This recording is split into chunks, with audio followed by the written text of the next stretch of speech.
নমস্কার বন্ধুরা, সর্বাণী রেসেলে সবাইকে স্বাগত। আশা করি তোমরা সকলেই ভালো আছো। সামনেই দুর্গা পুজো, কিন্তু এবারে পুজোতে যা বৃষ্টি হলো, সব পুজো তো একদম নষ্ট করে দেওয়ার জোগাড় হয়েছে।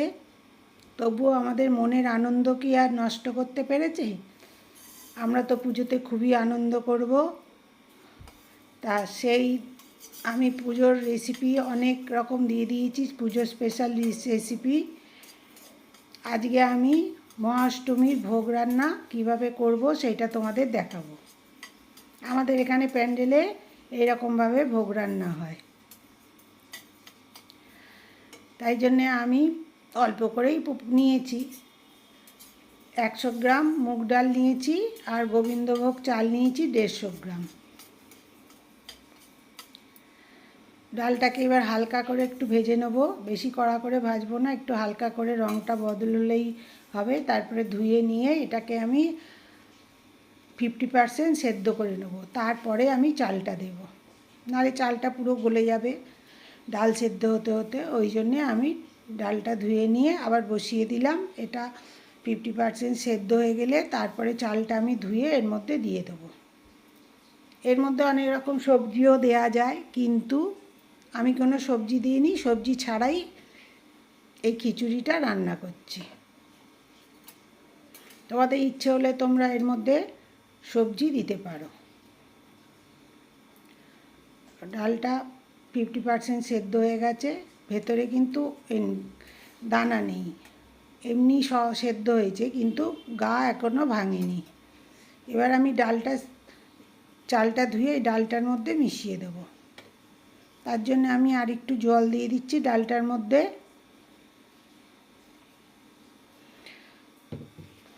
গোবিন্দভোগ চালের খিচুড়ি এমনিতেই খুবই ভালো লাগে খেতে। নিরামিষ দিনে এগুলো এমনিও করে খাওয়া যায়।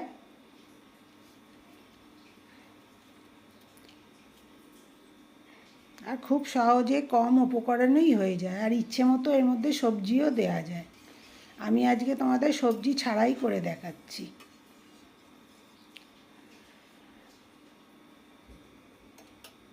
পুজোটা সবার ভালোভাবে কাটুক, তোমরা খুব আনন্দ করো,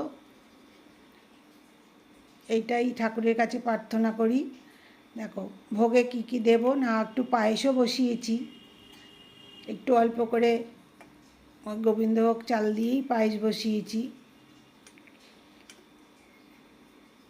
ভোগেতে তো আমাদের এখানে পায়েস, খিচুড়ি থাকে, আলুর দম থাকে, আর পায়েস থাকে, 3 রকম।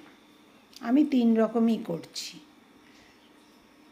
আলুর দমের রেসিপিতেও আমি কালকে দিয়ে দিয়েছি, যদি না দেখে থাকো তাহলে দেখে নিতে পারো। নিরামিষ আলুর দম কত সুন্দর করে তৈরি করা যায়। আমি কী করলাম, চালটা অর্ধেক সেদ্ধ হয়ে যাবার পরে 1/2 চামচ হলুদ দিয়ে দিয়েছি। এবার 2টো কাঁচা লঙ্কা দিয়ে দিলাম, আর স্বাদ মতো লবণটা দিয়ে দিচ্ছি। আর আমি মশলাটা ভেজে যখন তড়কা দেবো তখন মশলাটা ভেজে দেবো, আদা বাটা দেবো আমি।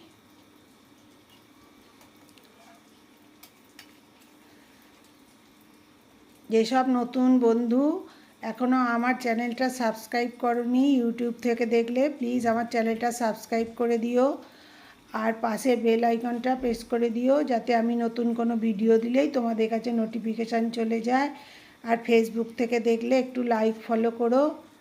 আর সকল বন্ধু আমার সাথে থেকো, এটা আমার অনুরোধ রইল তোমাদের কাছে। তোমরা আমাকে একটু ভালোবাসা দিও, আমার সাথে থেকো, তাহলে আমার এগিয়ে যাওয়া, পথ চলার সুবিধে হবে। তোমরা যদি সাপোর্ট না করো তাহলে আমি কি করে এগোবো? আমাকে এগিয়ে যাওয়ার জন্য একটু সাপোর্ট করো তোমরা। ডাল চাল প্রায় সেদ্ধই হয়ে এসছে। এবার আমি একটা তড়কা প্যান বসিয়েছি, তাতে 2টো শুকনো লঙ্কা, 2টো তেজপাতা, আর 2 চামচ সর্ষের তেল দেবো, আর 1/2 চামচ সাদা জিরে। এই আমি মশলা দেব, আর এই মশলাটার মধ্যেই আমি 1 চামচ আদা বাটাও দিয়ে দেবো। একটু আদা বাটাটা একটুখানি ভেজে নেবো, ওর মধ্যে ভেজে নিয়ে তারপরে আমি খিচুড়ির মধ্যে ঢেলে দেবো, তাহলে আর কাঁচা আদার গন্ধটা লাগবে না।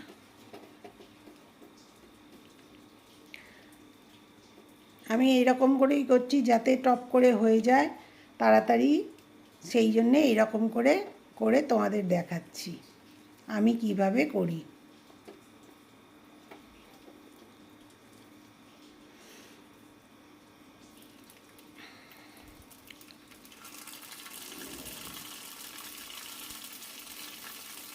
এবার আদা যেহেতু দিয়েছি ছোট জায়গা, চিরবির চিরবির করে একবারে ছিটে ছিটে পড়ছে, তবু আদাটা একটু ভেজে নিয়ে আমি এর মধ্যে ঢেলে দিলাম, খিচুড়ির মধ্যে ঢেলে দিলাম। এমনিও যেদিনকে ধরো রান্না বান্না করতে ইচ্ছা করছে না, সেদিনকেও তুমি যদি এর মধ্যে সবজি দিয়ে আর এরকমভাবে খিচুড়ি রান্না করে নাও, শুধু এটাই তোমার খাওয়া হয়ে যাবে, বেশ ভালো লাগবে তখন দেখবে খেতে।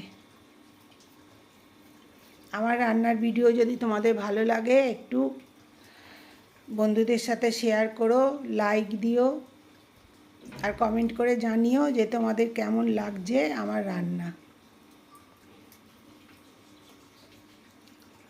আমি খিচুড়িটা একটু বেশি পাতলা করেই রাখবো, কেননা একে তো গোবিন্দভোগ চাল, তারপরে মুগের ডাল, ঠান্ডা হলেই একদম বসে যাবে আর কি, টাইট হয়ে যাবে। আমাদের আবার খিচুড়ি অত টাইট টাইট ভালো লাগে, আর ভোগের খিচুড়ি দেখতেই পাও যে কীরকম একটুখানি পাতলা পাতলা হয়, আমি সেই রকমভাবেই করছি। নামাবার আগে আমি 2 চামচ চিনি দিলাম আর 2 চামচ ঘি দিয়ে দিলাম। খিচুড়িতে একটু নিরামিষ খিচুড়ি একটু ঘি না দিলে হয়?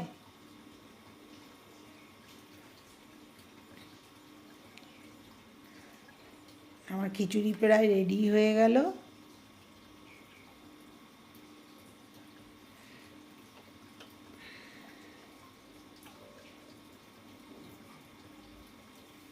আমি গ্যাসটা অফ করে দিয়ে এবার এটাকে চাপা দিয়ে একটা ঢাকা দিয়ে রেখে দেবো।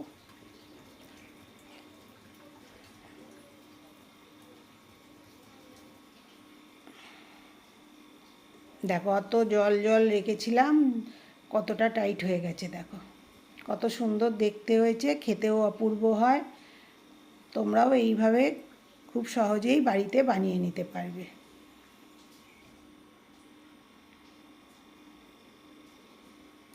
যারই পাকা গিন্নি যারা, তারা তো করতেই পারে, যারা নতুন শিখছে আমি তাদের জন্যে আর কি বলছি এই কথাটা। দেখো আলুর দম, এই আলুর দমের রেসিপি আমি কালকেই দিয়ে দিয়েছি। আর এই যে পায়েস, এটা হচ্ছে ভোগের অষ্টমীর একদম পারফেক্ট খাবার। আমার ভিডিও দেখার জন্য সকলকে ধন্যবাদ, সকলে ভালো থেকো।